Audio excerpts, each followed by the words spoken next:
Welcome to Dark Knight Films Reviews and another special ranking video. Tonight, I will be ranking all 6 of the Universal Invisible Man movies. So, let's begin this list with number 6. Abbott and Costello Meet the Invisible Man, released in 1951. Now, this one was directed by Charles Lamont, and the invisible man of the story was a boxer who was turned invisible named Arthur Franz. Now, I had a problem with Abbott and Costello Meet Frankenstein because it made a joke out of the existing characters in it. Abbott and Costello Meet the Invisible Man does not make that, bad of a mistake. I mean, I actually like the fact that they have a reference to Griffin, the original Invisible Man in the story. That was nice tie-in to it without actually corrupting the actual story. Just does its own thing with the Invisible Man premise. And it's a fun little premise. I didn't hate this film. I thought it was a good use of Abbott and Costello's skills.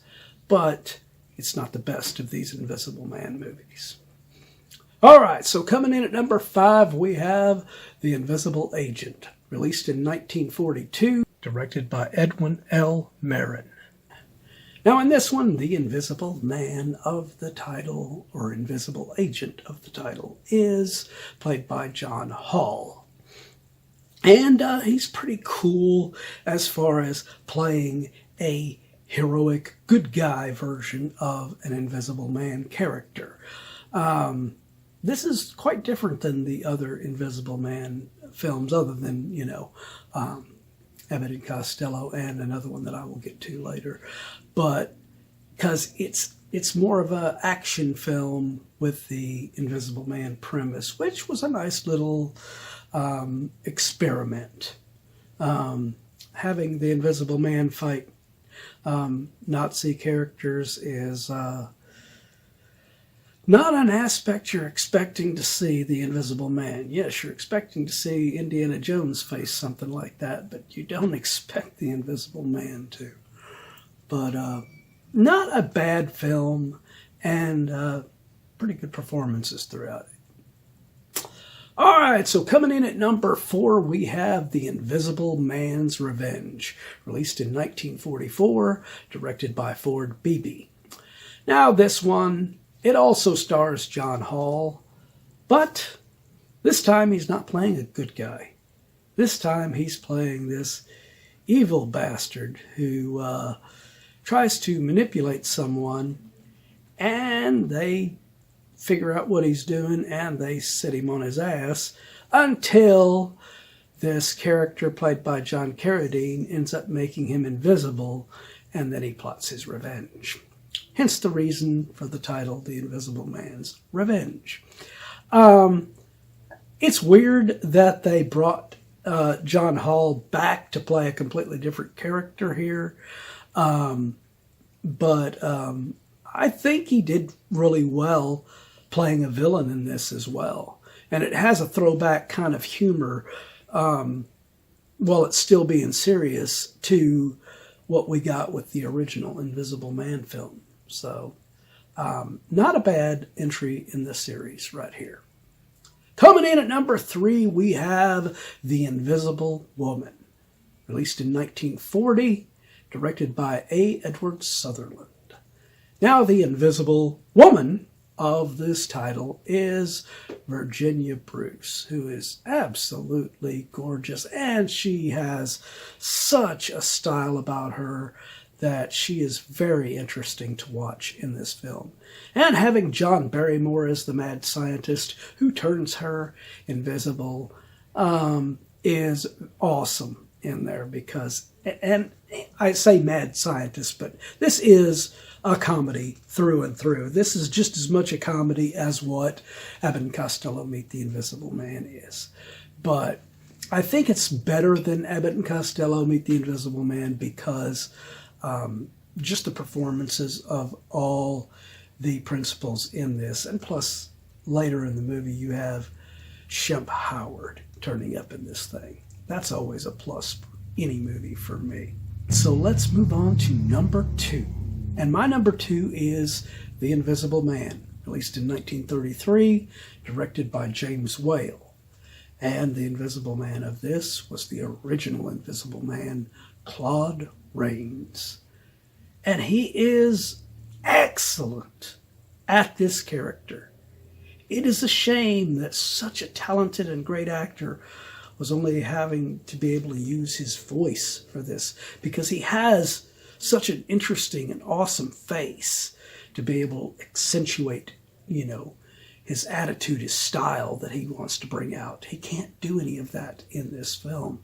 He has to do it with just his voice. But Claude Rains is very, very good, so he can pull this off, and he does it very well. This one does have a little bit more humor, like I said, that Invisible Man's Revenge has. Those two fit together pretty well when you watch them back to back, if you were to, because they have that similar, you have some kind of humor in here while still being a serious story. James Whale did an excellent job on this film. But my number 1 Invisible Man movie on this list is The Invisible Man Returns, released in 1940, directed by Joe May. Now in this one, you have another great actor who can use his facial expressions and everything. And again, he can't do that, and that is Vincent Price. But I think Vincent Price's girlfriend in this, I absolutely love her. She is adorable. I love the scenes when she's trying to help him in this. She is so good in her role. I like her a lot better than Claude Rains' girlfriend in the original film, and hence the reason why this one edges out the original film for me.